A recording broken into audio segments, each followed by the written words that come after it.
Hi everyone, this is Matt at Golden Guppy again. I have a little bit of free time here, so I figured I'd show you the reef that I have going on. I guess you call it a reef. Lots of rock anyway. Over here we have a couple of anemones, future home of clownfish, I'm sure. Over in this corner up here, my favorite ones I have right now is orange yuma mushrooms. A slow wait for production for those guys. And my daughter's favorite, someone brought me in a dried annick tuna fish. Let's see if I can get a picture of him. He's being shy right now. Every time I go to film him, he hides. There he is. What type of fish is this, guys? Haha. A gigantic, well, baby unicorn tang. I think he's the blue spine unicorn. My daughter loves him. Calls them blunicorn. But yeah, it's pretty big fish. I'm happy to give them a good home for now. Hopefully we can find a big old fish tank, 6-foot tank at least minimum. That's what he's in right now, and looks fairly big in it. Just don't tell him. He should get a nice little horn on his head as he matures even farther. Doing pretty good, he's happy. Got a nice little hiding spot in the back corner there. See some nice algae from my house. There he is. He looks pretty proud there. He's waiting for me to feed him. Let me see if he takes some food. I'll put it in a wafer for him. There you go, bud.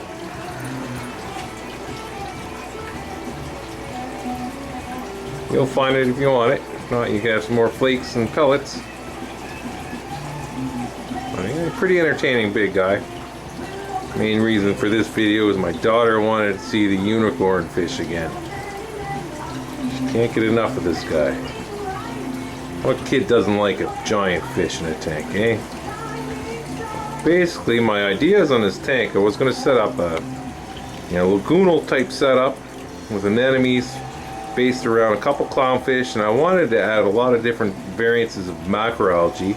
But with this big sea cow here, he'll just gobble that macroalgae down. So I'll have to put the macroalgae on hold. But as the store ages more and ages more, I'm sure I'll play around with a lot of corals like I used to do back in the day. I'm just happy to have at least one good sized saltwater tank to showcase how beautiful they can be. And yeah, now I got to, make a nice friend over there, give him a nice home. He's a very cool fish, just not the typical fish that you'd want in a tank. He gets very, very large. One thing about fish in the long term, I want to concentrate mostly on locally propagated fish, or at least captive bred animals. Thinking mostly clownfish, guys like that. Good start anyway. But I want to definitely get some green star polyps. I'm a big softy coral fan, but green star is fun because you can glue it to a lot of different things and make cool ornaments with green hair, which I've always loved doing in the past. There's Mr. Man again. For a very basic setup for a saltwater reef, a lot of rock,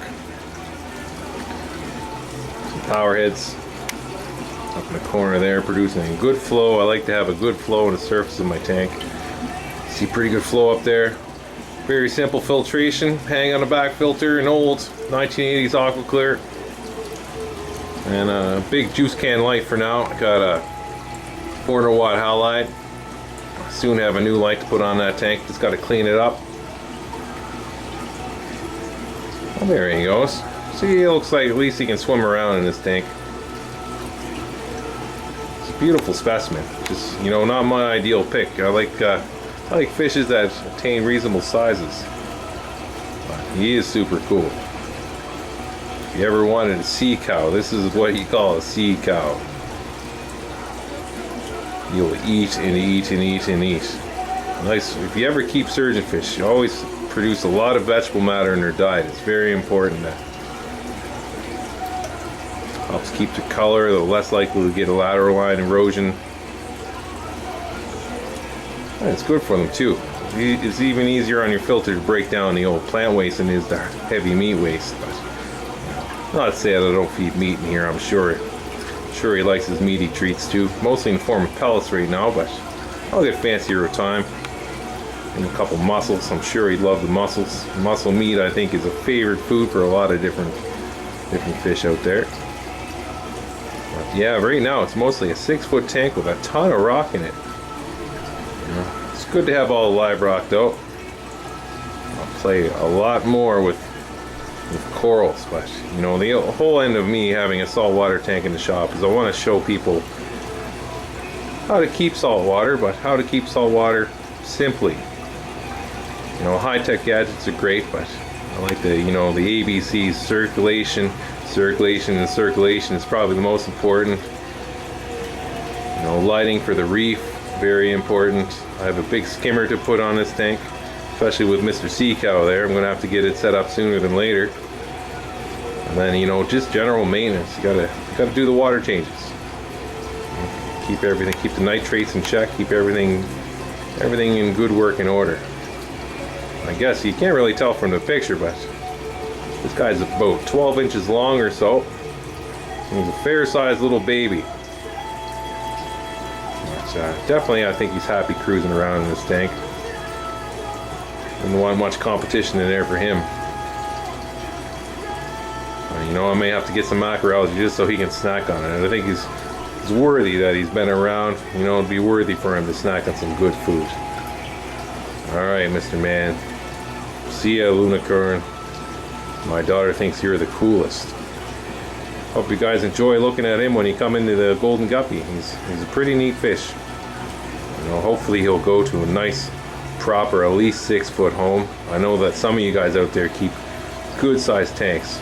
He'd make a great addition to a larger Fowler tank, I think.